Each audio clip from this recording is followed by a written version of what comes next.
ఎంత కాంప్లికేట్ చేయాలనో అంత కాంప్లికేట్ చేశారు. ఎన్ని చిక్కుముడి వేయాలనో అన్ని చిక్కుముడి వేశారు. ప్రాజెక్ట్ ని గందరగోళం చేశారు. ఇవన్నీ ఇంకా నేను స్టడీ చేస్తున్నా. ఫస్ట్ ప్రైమరీ నేను ఏదైతే ఫస్ట్ తద్వారా ఎవ్రీ ఎకరాకు నీళ్లు ఇవ్వాలనుకున్నా.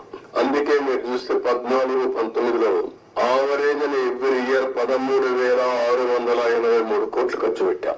వీళ్ళు వచ్చిన తర్వాత దాన్ని 7,100 కోట్లు తగ్గించేశారు. బడ్జెట్ పెరిగింది, ఎక్స్పెండిచర్ తగ్గించారు.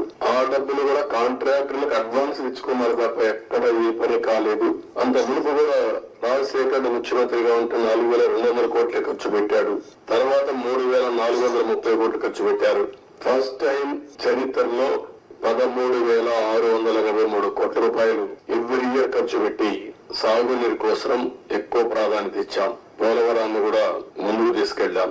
ఈ రోజు ఈ పరిస్థితిలో మీరు కూడా అధ్యయనం చేయండి. డేటా అంతా మీకు కూడా ఇస్తాను. ఇందులో రహస్యాలు ఏమీ లేవు.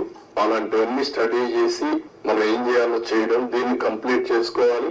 ఇది ఒక కేస్ స్టడీగా ప్రతి ఒక్కరికి అర్థం కావాలి. రాష్ట్రంలో ఉండే ప్రతి ఒక్క వ్యక్తికి సంబంధించిన ప్రాజెక్ట్ ఇది. వాళ్ళ భవిష్యత్తుకు సంబంధించిన ప్రాజెక్ట్ ఇది. ఏదేమైనా బాధ, ఆవేదన, ఒకసారి ఎమోషన్ కూడా వస్తుంది. నిబ్బరంగా ఉండి దీన్ని ముందుకు తీసుకుపోవాల్సిన అవసరం ఉంది.